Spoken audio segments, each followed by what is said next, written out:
BJP पूरे देश में लोकसभा चुनाव की तैयारी में जुट गई है। सभी पार्टी दल कमर कसते हुए नजर आ रहे हैं और जैसा कि बीते कल ही कोलकाता में गीता महोत्सव कार्यक्रम का आयोजन किया गया था और इसके ठीक एक दिन बाद यानी आज गृह मंत्री अमित शाह पहुंच रहे हैं कोलकाता की धरती पर। जी हां, बंगाल की धरती पर पहुंच रहे हैं गृह मंत्री अमित शाह।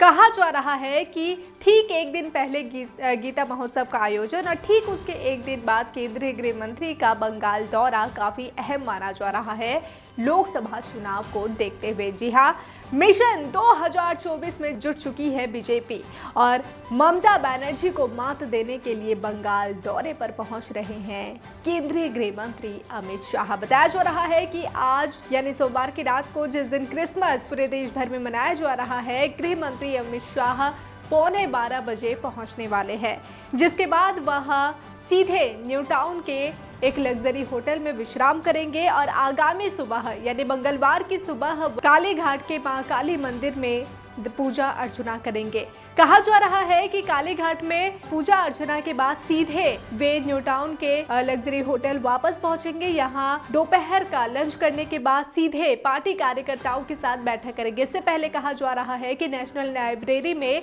एक कार्यक्रम में वे शिरकत करेंगे और इसके बाद पार्टी नेतृत्व के साथ एक बैठक करेंगे। इस बैठक को काफी अहम माना जा रहा है लोकसभा चुनाव को देखते हुए। जी हाँ, आपको बता दें कि लोकसभा चुनाव आने और इसे लेकर विपक्ष पहले ही गठबंधन बना चुकी है। सभी प्लानिंग की जा रही है कि केंद्र की सत्ता से बीजेपी को कैसे हटाया जा सके। तो वहीं दूसरी तरफ अब बीजेपी भी कमर कसती नजर आ रही है।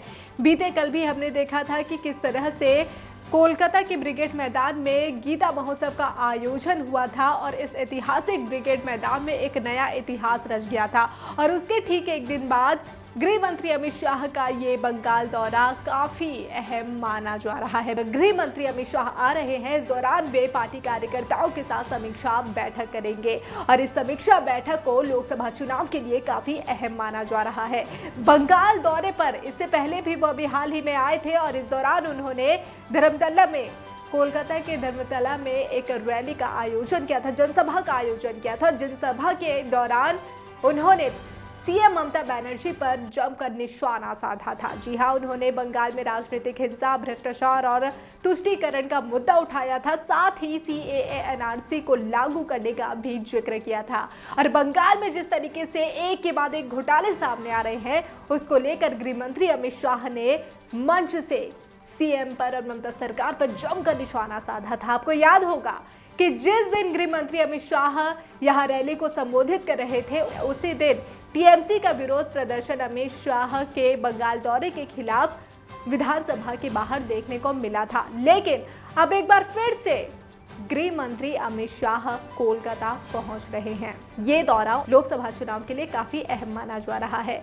बहरहाल देखने वाली बात होगी कि ये जो समीक्षा बैठक केंद्रीय गृह मंत्री अपने पार्टी नेतृत्व के साथ करते हैं, इसमें क्या कुछ रणनीतियां बनाई जाती है। बहरहाल आपको बता दें कि आज रात को वे पहुंच रहे हैं बंगाल की धरती पर। आगामी सुबह यानी कोलकाता के काली घाट में मां काली के दर्शन के लिए पहुंचने वाले हैं केंद्रीय गृह मंत्री अमित शाह और इस दौरान प्रदेश भाजपा अध्यक्ष सुकांत पंजुमदार और नेता प्रतिपक्ष शुभेंदु अधिकारी समेत कई नेताओं के उपस्थित होने की भी खबर सामने आ रही है। हालांकि स्पष्ट नहीं है। आपको बता दें कि समीक्षा बैठक केंद्रीय गृह मंत्री अमित शाह द्वारा की जानी है और इसके बाद नेशनल लाइब्रेरी में एक कार्यक्रम का आयोजन किया जा रहा है, जिसमें खुद केंद्रीय गृह मंत्री अमित शाह इसमें शिरकत करने वाले हैं। जिसके बाद वे जब पार्टी नेताओं के साथ समीक्षा बैठक कर लेंगे, उसके बाद सीधे दिल्ली के लिए रवाना हो जाएंगे। लेकिन इससे पहले कहा जा रहा है कि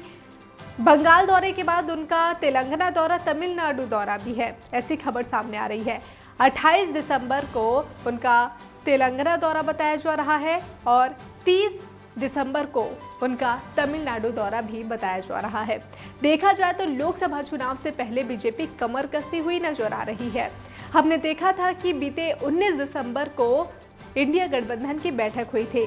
इसमें सीट शेयरिंग को लेकर बातचीत हुई थी। कहीं ना कहीं से देखा जाए तो लोकसभा चुनाव को देखते हुए सभी राजनीतिक दल कमर कसती हुई नजर आ रही है और इसी के आपको बता दें कि इसी बीच अब बीजेपी भी कमर कसती हुई नजर आ रही है। देखा जाए तो लोकसभा चुनाव में केंद्र की सत्ता से बीजेपी को हटाने के लिए जिस तरह से कवायद शुरू कर दिया है इंडिया गठबंधन ने, जो विपक्ष के दल जो एकत्रित हुए हैं, लेकिन देखने वाली बात होगी कि लोकसभा चुनाव में क्या इंडिया गठबंधन एक साथ मिलकर, इंडिया गठबंधन में शामिल सभी राजनीतिक दल एक साथ मिलकर केंद्र की सत्ता से बीजेपी को हटा पाती है, या फिर बीजेपी एक बार फिर से सत्ता में काबिज रहती है। पल पल के अपडेट के लिए बने रहिए डिजिटल खबरीलाल के साथ। खबरें आपकी, नजर हमारी।